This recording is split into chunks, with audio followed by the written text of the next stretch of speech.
Assalamualaikum warahmatullahi wabarakatuh. Salam sehat, salam semangat. Welcome back on my channel GER Chemistry. Tentu masih bersama dengan saya Gregorius Andika Rustiadi. Anak-anakku yang hebat, di video kali ini kita akan belajar bersama tentang berbagai macam teknik pemisahan campuran. Jangan lupa untuk selalu like, share, subscribe, dan selalu nyalakan loncengnya supaya kalian selalu mendapatkan notifikasi untuk video-video pembelajaran saya selanjutnya.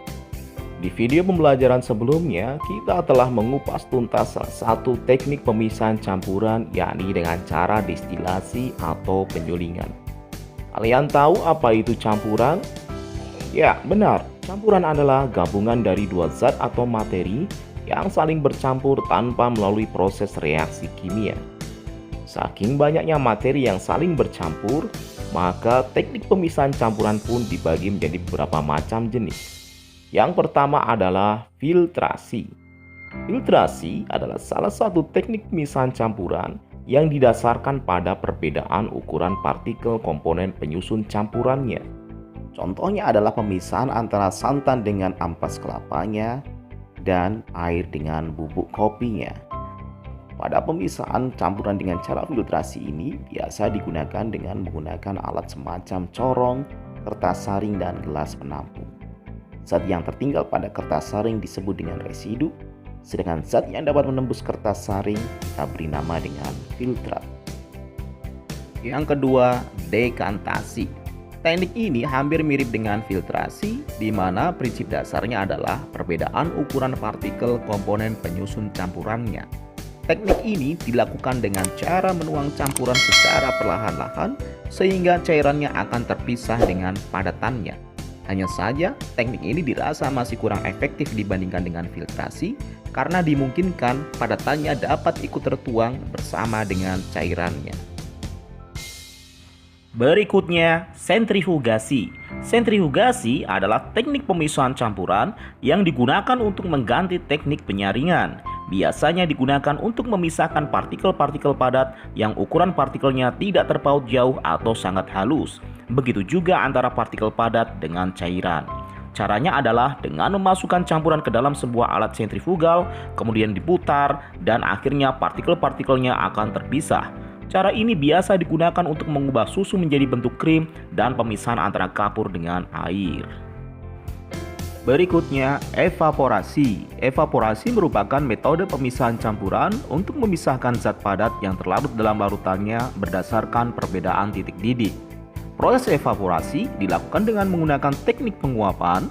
Contohnya adalah larutan garam di laut akan menguap dan akan meninggalkan padatan garam dengan bantuan terik matahari. Selanjutnya, ekstraksi.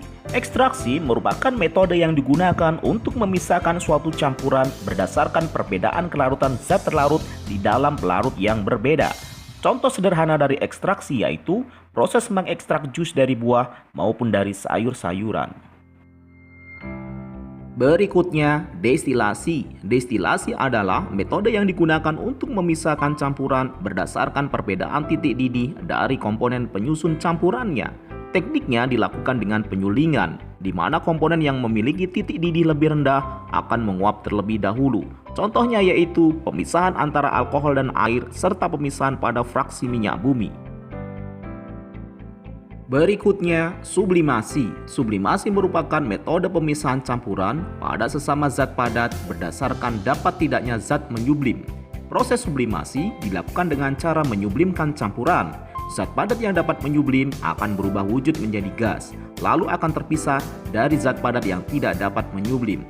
Contoh sublimasi yaitu pemisahan kapur barus dari pengotornya. Selanjutnya, rekristalisasi. Rekristalisasi merupakan pemisahan campuran dengan cara mengkristalkan atau mengendapkan zat terlarut dalam larutan yang awalnya berupa cairan. Proses rekristalisasi menggunakan suhu rendah untuk membuat cairan menjadi endapan, atau dengan cara melarutkan kristal dalam pelarut, kemudian mengkristalkannya kembali dengan proses penguapan. Contoh dari rekristalisasi yaitu pemurnian garam kotor yang dilakukan oleh para petani garam. Corong pisah. Corong pisah merupakan alat yang digunakan untuk memisahkan dua cairan yang saling tidak larut. Cara kerja corong pisah dengan memasukkan campuran, kemudian didiamkan berdiri beberapa saat hingga terbentuk dua lapisan yang terpisah. Contoh pemisahan campuran dengan corong pisah yaitu pemisahan antara minyak dengan air. Yang terakhir, kromatografi. Kromatografi merupakan teknik pemisahan campuran yang terjadi karena perbedaan kelarutan zat-zat dalam pelarut. Cara kerja kromatografi yaitu suatu zat akan terlebih dahulu larut dalam pelarut dan akan terabsorpsi, kemudian akan bergerak dalam fase stasioner lebih cepat. Contoh kromatografi biasa dilakukan untuk menguji zat pewarna yang digunakan dalam makanan atau untuk menguji tinta yang digunakan pada pemalsuan dokumen. Nah, itulah beberapa teknik pemisahan campuran yang telah kita bahas pada video pembelajaran kali ini. Saya berharap kalian dapat mempelajari dan memahaminya. Akhirnya, Pak Guru berpesan, never give up and fight till the end. Jangan pernah menyerah dan terus belajar. Jadikan belajar itu sebagai suatu kebutuhan. Oke. See you next time. Terima kasih. Wassalamualaikum warahmatullahi wabarakatuh.